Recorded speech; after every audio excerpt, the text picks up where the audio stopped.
Good morning, everybody, and welcome to the Inspired PLC 2022 final results. Presenting for you today, you've got myself, Mark Dickinson, Chief Executive Officer, Paul Connor, Chief Financial Officer, and David Cockshott, Chief Commercial Officer. Now, I guess the great place to start is to remind ourselves what the business does. So, Inspired PLC, we help corporate businesses deliver net zero and respond to climate change whilst controlling their costs. And we do this by meeting four main needs: cost, consumption, carbon, and compliance. The four C's, if you will. Now, as a business, we're fortunate to be operating within three very topical and also very exciting macro themes. The energy crisis, that's been a huge impact for everyone over the course of the last year. And remember, at our H1 interim results, we pointed to the idea that the challenges of the energy crisis were really creating a wide range of uncertainty for the group as a whole. Now, Paul and David are going to walk you through the divisional analysis, which really brings to life how each of those divisions have either risen to those challenges or realised the opportunities brought about by the energy crisis. As we sit here in 2023, we also observe that actually the energy crisis starts to become more of an opportunity, as defence against it is becoming a bigger and bigger boardroom agenda item. And ultimately, Inspired PLC is well placed to help clients meet that challenge. ESG, one of the most exciting and fastest growing macro themes globally.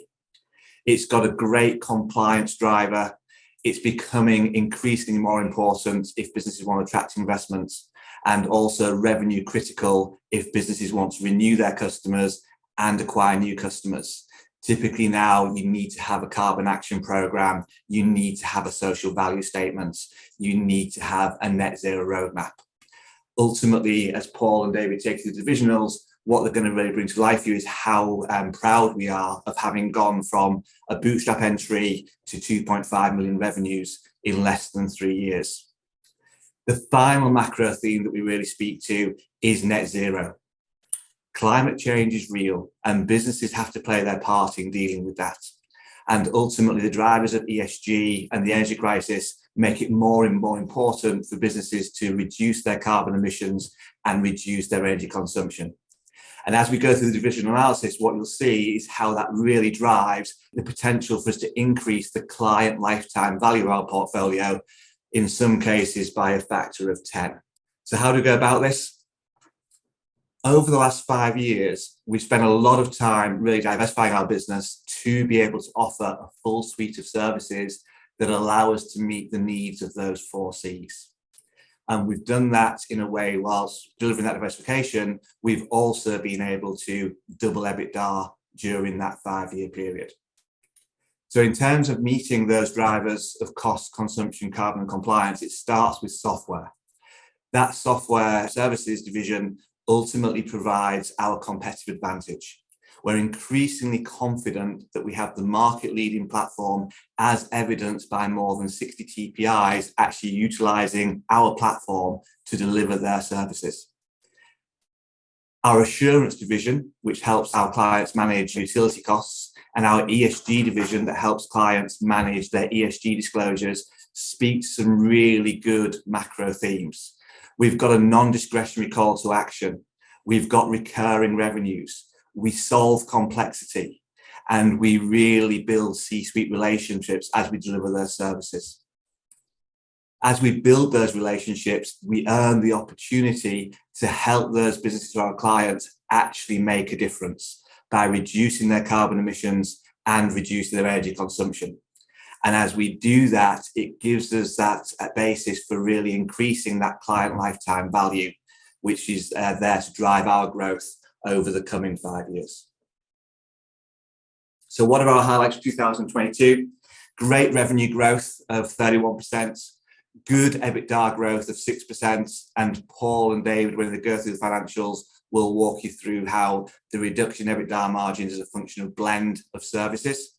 Really proud of the cash generation from operations, and when Paul talks you through group performance, he'll talk you through effectively how that flows to adjusted PBT and EPS.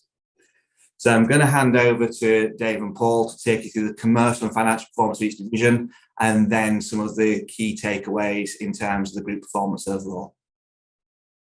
Great, thanks, Mark. Good morning, everybody. So let's start with assurance. That's the kind of front line, the long-established part of Inspired and the group. This is where we manage business energy costs. And the importance of that has obviously never been greater when we're seeing these huge increases businesses are faced with. It also looks for the errors on the invoices, and the complexity in this area is just growing and growing. So it's almost impossible to fully validate an invoice without that professional support. There are millions and millions of pieces of data that are required to be processed, organised and understood to be able to start that journey towards net zero. So the environment is very good for assurance services. The volatility means that the professional support is required, and it's a boardroom agenda item. In terms of performance for the division, well, revenues were in line with expectations. We did have some increase in customer churn, and we had some increased overheads as customers that perhaps were relatively passive previously in their dealings with us suddenly were kind of on the phone every 5 minutes trying to understand what was happening in the market. So some OPEX increases, but all of that was just about offset by the record year for new business, including some household names there that you'll recognise: Aldi, Arnold Clark, Signature Pubs, Moto, and so on. So in terms of the financials, Paul? Thanks, Dave. So yeah, as Dave said, so 1% revenue growth in the division in the period. So the division, as we said at the half year stage, we expected that due to the additional attrition from normally running at around 85%, reducing to 80%, we expected that the growth rate from a revenue perspective for this year would reduce, and we're expecting that will continue into 23. Noting that historically we expect this division to grow circa 5% organically year on year. As Dave said, you can see that reduction in margin in the period.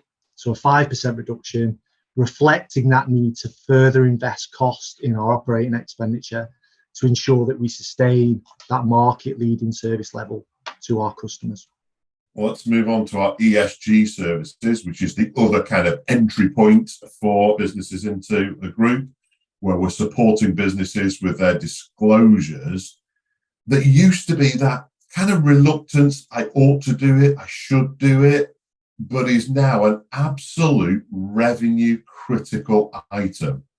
What do we mean? Well, you have to be able to demonstrate your progress towards disclosures and improvement and actions, or you just won't retain those customers. You won't win that new piece of business that you're tendering for without the ability to compete on those kind of ESG fronts and demonstrate the actions that you're taking. Again, boardroom level item for our customers. We're the only provider of that bottom up technology enabled service, which is absolutely framework agnostic. We can translate it into any of the frameworks that are out there. So in terms of the performance, we started this bootstrap and we invested in it last year. And from zero, we've ended up with a £2.6 million business, or division rather, delivering CAGR of 129%. So the growth is testament to this market-leading product at a market-leading price point. You see some of the names there that we've taken on board for this service: Lookers, Naked Wine, City Electrical Factors, etc. So Paul, on the financials? Yeah, thanks, Dave. So as Dave said, importantly, from an organic entry point in 2020, we've delivered 129% CAGR revenue growth in that period, accelerating further to 167% in 2022. You'll note at the start of this year, of 22, should I say, we notified the market that we proved concept in the ESG service division, and now we intended to increase our investment into this space to further accelerate growth in this area, and that's reflecting that 167% growth. You'll also note at the half year stage we notified the market that the division was performing above expectations, and we upgraded our expectation from circa £1 million loss in the period to a £0.6 million loss. I'm pleased to report that the division has performed in line with those upgraded expectations. All routes lead to optimization. Whether you're trying to reduce costs or you're trying to reduce carbon emissions, typically we find that once we've built this relationship on the assurance and or the ESG side, then the next logical step as trusted advisors is to help on their net zero journeys. So it's a service we provide mainly to existing clients as a cross-sell. The environment has never been better for optimization services. Whether it is carbon or consumption or cost that is the driving force, the pressure there to reduce is absolutely there. So that's resulted in really strong performance in the year, with revenues up 64%, all of which is organic. And there's no sign of any abatement to that demand for the need to reduce. So clients again, some names, WH Smiths, MI Dickinson, and Summers, etc., all choosing to take our services. Financial report? Yeah, thanks, Dave. So since the emergence from COVID in 2020, we've seen this division generate 85% CAGR revenue growth, 64% in year-on-year in 22, reflecting that further acceleration in the period. That's translated in a doubling of EBITDA for the year and an increase in margin, acknowledging that at the start of 2021, the division had a level of disruption from ongoing COVID restrictions. So last year, the division didn't run for a full 12-month period at full capacity, whereas the margin this year is broadly in line with the circa 20% that we guide to for this division. And last, software. Software is the service that underpins everything that we do. There is so much data, unstructured format, that has to be assembled, analysed, and really understood. Our platform, we believe, is the market-leading platform. The environment, TPIs typically have been technology laggards. They haven't invested in it. Ever increasingly, though, the complexity in the market means that spreadsheets and self-build programs are just no longer suitable. It requires that platform-based technology to be able to deliver the solution for clients. That's why 60 of our competitors are using the software that we have developed. There's also 200 direct clients using it for their needs as well. So a solid performance in the year with customers such as NHS Property Services, Peabody, Laser and SMS PLC, all using the service.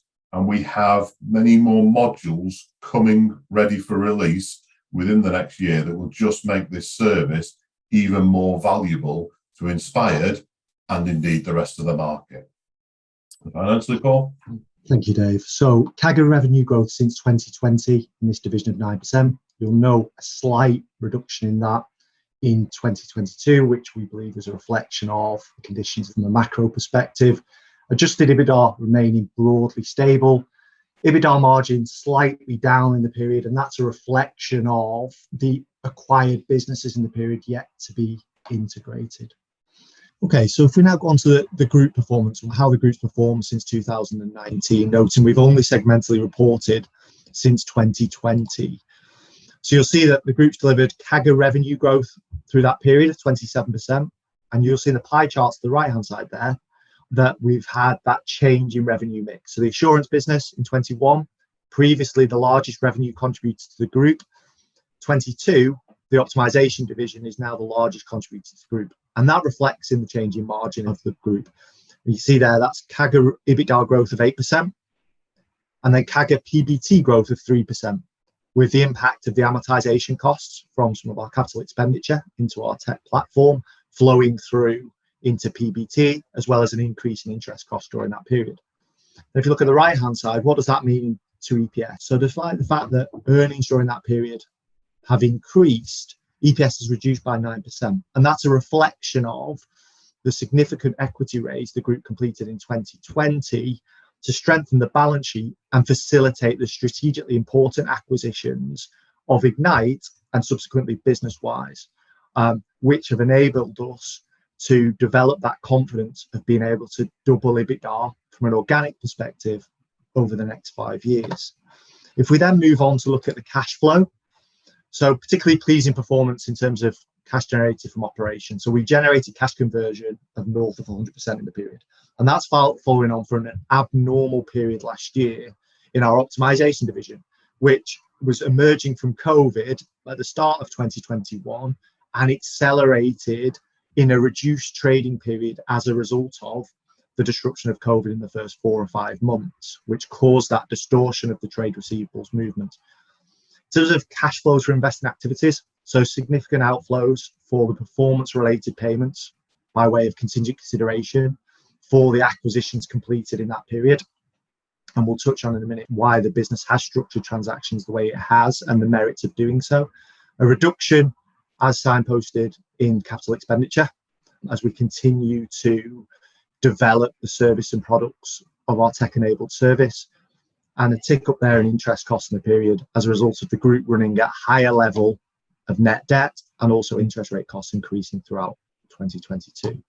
So the increase in net debt as a reflection of the outflows for investing activities, netting off against that generation of cash from operations. So a 4.3 million increase in absolute terms, 1.77 times from a leverage perspective at December net debt to EBITDA. We're guiding that will remain broadly flat by the end of 2023. Again, that's a reflection of, you'll see the contingent consideration payments there in the current liabilities line of £13 million relating to performance of the acquired businesses in 2022, noting that 2.6 million of that 13 is to be payable in shares. We also note subsequent payments, again, performance-related payments in non-current liabilities, which we expect in 1824 for performance of those businesses in 23. So we thought it'd be a good time noting the impact of the performance-related payments attributed to acquisitions in both the P&L and the cash flow in 2022 to reflect on our acquisition principles and why we structure transactions the way we have and will continue to do going forward. We structure deals individually and specifically determined by their acquisition thesis. So whether we're looking to a revenue synergy play, a cost synergy play, or a capability enhancement. We'll structure deals to incentivize vendors to succeed through performance-related payments via contingent consideration structures. We'll ensure that transactions are earnings enhancing within 24 months of completion. So why specifically performance-related structures? We will only pay for EBITDA that's real, so we won't pay for forecast EBITDA or multiple of forecast EBITDA. That ensures that the acquired companies are contributing cash to the group, and where possible, the transactions can be in part self-funding. It provides us the ability to remain acquisitive through periods of significant market volatility, like we saw in 2020 and 21 when we completed those strategically important acquisitions.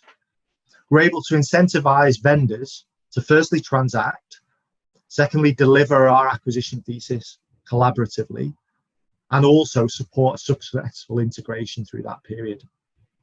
The outcome has been that we've paid on average less than 4 times adjusted EBITDA for our acquisitions. We've protected shareholders against downside risk.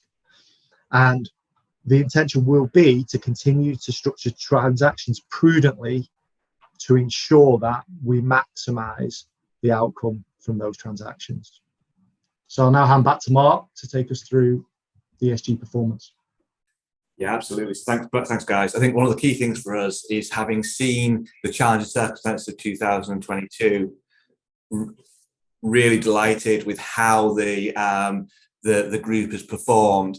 And when you think about that growth rate, that 8% EBITDA growth that we've delivered since 2019, having endured COVID, if we hadn't had COVID there, that would have been double-digit EBITDA growth. And that was something we said to the market back in 2019 was something that we'd be there to achieve and design into the business. Now, ultimately, we've touched on the idea of the organic entry into ESG and how important and exciting that is as a macro theme. So we can't be a significant service provider to that macro if we're not a leading light in ESG performance ourselves. So if we look at our disclosure suite, the key thing about this is when you look at businesses in your portfolios, businesses that you cover as analysts, ultimately, if they're not doing this level of disclosure, then they're still some way further back on their journey. This, to our mind, is where disclosures go to for investors to have a proper understanding of a business from an ESG perspective. So it starts with streamlined energy and carbon reporting, which basically provides insight into a business's scope 1 and scope 2 emissions. It's really important that the businesses in your portfolio provide a carbon balance sheet. That carbon balance sheet layers in scope 3 emissions and is fundamental for a business to be able to understand its carbon cost of operations and how it might achieve carbon neutrality and be in a place where it can bridge from year to year on the impacts of the steps it's taken. Task Force for Climate-Related Financial Disclosures, TCFD, that's becoming increasingly mandatory, and there'll be 1,800 businesses by 2025 that are obliged to provide a TCFD report. Now, we've been doing that voluntarily for the last 3 years, and it's really important that when you get these, you don't just get a TCFD disclosure, but you produce a TCFD index. That's going to allow all of the ESG analysts and the ratings companies to really understand where in your disclosure the pertinent piece of information is. Once you're doing TCFD, those who are really looking to make sure that investors can understand the ESG credentials of their business should be doing an ESG performance report. There are many taxonomies for this. We use GRI, and similarly, it's about producing the performance report and the disclosure. So from that perspective, all of these are available on our website. And what we also find is that when you get queries in and questionnaires in from investors, there's a really strong way of responding to these. And that's by, when you have those questions, rather than putting a 2-3 line answer, which we suspect most of your portfolio companies do, you can actually go to that answer, give the headline, but then link to the appropriate page in the disclosure and the appropriate page in the index. So from our point of view, if businesses aren't doing this right now, it's what they will have to be doing in the next 2-3 years. So ultimately, we try and lead the way on a voluntary basis. Another important thing then is, as a company, that we understand how we look to the outside world. So as one of our services, we'll provide for fund managers and investors actually an ESG evaluation dashboard for all the companies in their portfolio. And this is the results for ours. So this is what we look like. And ultimately, it's really important that investors can actually analyze and benchmark companies across the portfolio from an ESG perspective.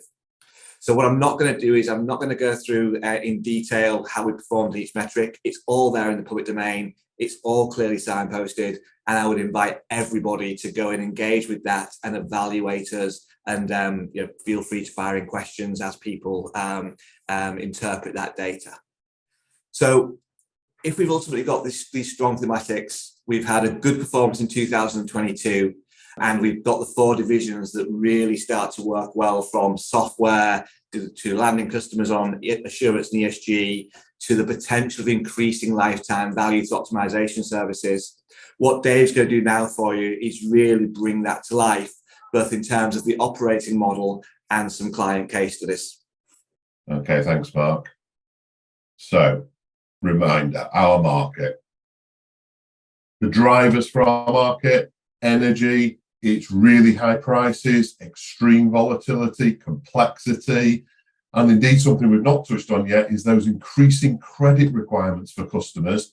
Before they can even start buying the energy, they've got to start posting collateral in many cases.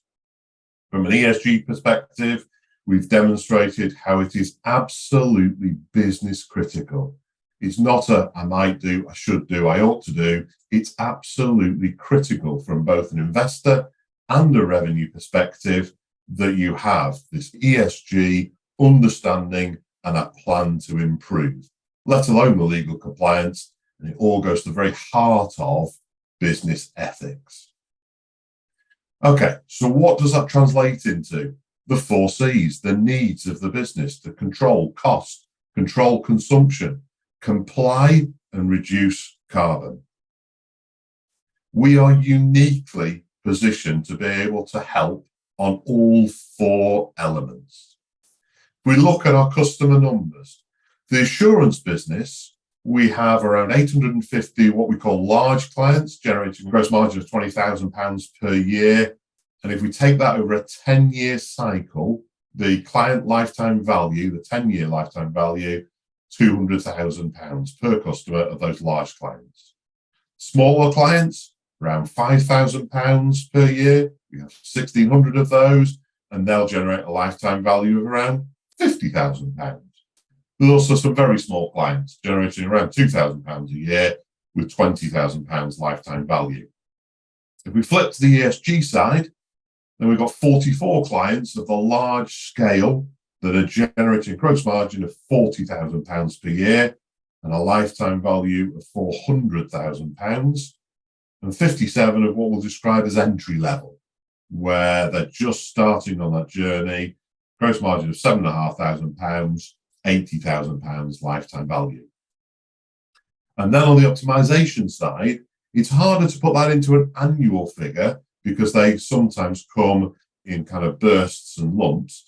But on a large organisation, we'd expect that to be £2.5 million over the 10-year cycle, and a small organisation, 400,000. Now, just put that number in context for a moment. We'll come back to this as one of the case studies. £2.5 million is not just a number we've plucked out of the air. It is a reasonable figure.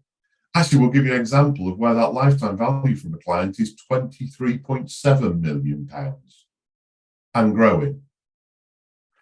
But anyway, if you add all of those three together, if you get the full service clients that take all of our services, then large scale lifetime value 3.1 million. We have 12 of those at the minute. The full service smaller clients, lifetime value £500,000. We have 15 of those at the moment. But if you multiply those 3.1 million or £500,000 out by all of those customer numbers, you get a current client existing opportunity of £3.6 billion. So again, to put that back into context, 2027, if we are working during that year on 25 large full service clients and 75 small full service clients, that would generate increased gross margin of 73 million. And at that moment in time, we would just be working on 3% of our existing client opportunity. So the market is there, the scale is there for us to really drive this home now. The ego wall kind of just speaks to that. Some very famous household names in there that are clients of Inspired that are taking our services. But let's bring this to life. Okay, this is a case study on a high street retailer. They have 500 stores. They've been a group client since 2010. And over those past 13 years, on average, they've spent 1.7 million each year on repeatable projects. And that's to reduce their consumption by around about 30%. Now you can see we started in 2010 doing LEDs, lighting. And that was a rollout program over all the stores. So it was done on a gradual basis over those first 3 or 4 years. We then moved on to control installations, again, rolling that out over subsequent years. You'll see in 2020, we've gone back to upgrade the LEDs. Why is this? It's the need that we're solving for the client. The client needs to reduce and remove that marginal unit of carbon or units of energy consumed or cost. So they want to know where to deploy their next pound of capital to remove that next marginal unit. That's what we do, is we continue this virtuous circle of going around and removing that next unit of wastage. Lifetime value of this client today, £23.7 million. There's a further £4.7 million of planned expenditure already identified and already planned that will reduce consumption by a further 30%. So a great example there of the repeatable demand nature of optimization services. But let's take it to a completely different scale. These are 4 completely separate, disparate clients. The one thing they have in common, though, is they're taking energy management as a service, or EMAS, from us. EMAS is designed to make optimization services available to smaller clients. It gives granular level understanding of where energy is used and, more importantly, where it's wasted. And part of this subscription-based service buys time with the expert to be able to interpret that data, to understand and identify opportunities to reduce wastage or improve efficiency. It supports ESG disclosures, and the product of itself almost doubles, in every case, the lifetime value of the client. But that's not the best bit. The best bit is that it gives us those opportunities to move on into the optimization services and develop the relationships with the clients even further. Final case study, something completely different. Make UK, the manufacturing organisation, example of our sales of one to many. We started with them on a kind of advisory service, small piece of work, just helping their members control energy costs during COVID. That moved on in 2021 to designing a net zero toolkit for small manufacturers, just to help them start to get their heads around what they needed to do to deliver a plan for net zero. We extended that in 2021, latter half, to different sector-based net zero roadmaps. And in 2022, fast forward to last year, we delivered £750,000 worth of revenue against 23 new logos. And that's just the start.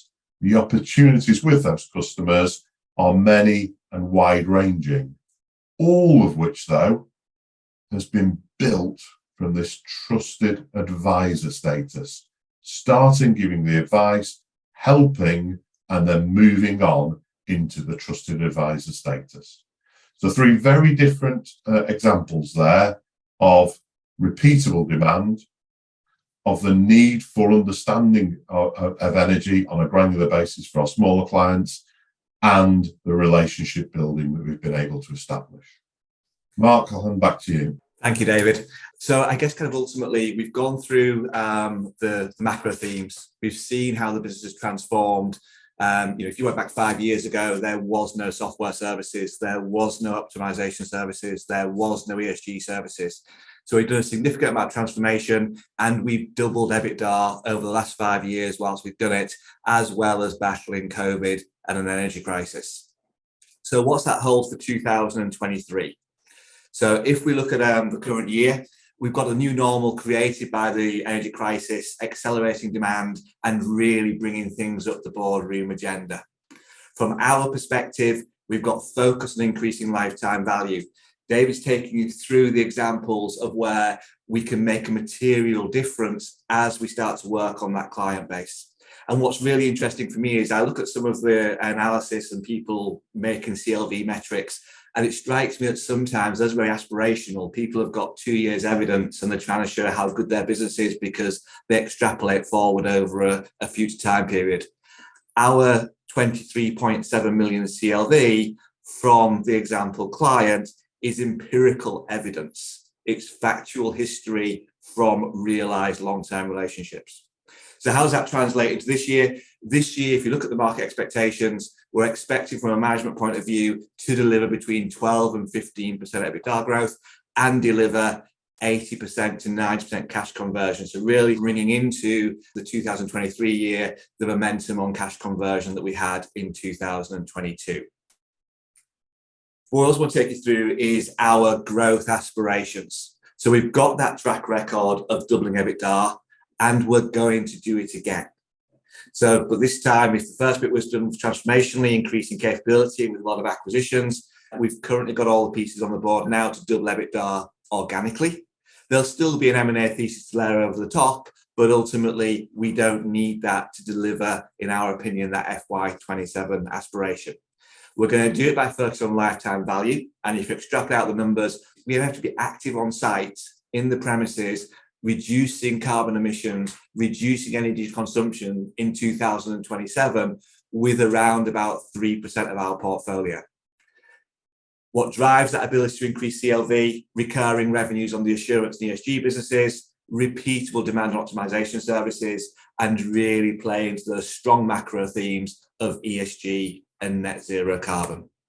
So bringing that all together, strong results against a challenging backdrop, excellent opportunities for optimization services and ESG services, our strategic focus on client lifetime value, and our aspiration to organically double 5-year EBITDA again.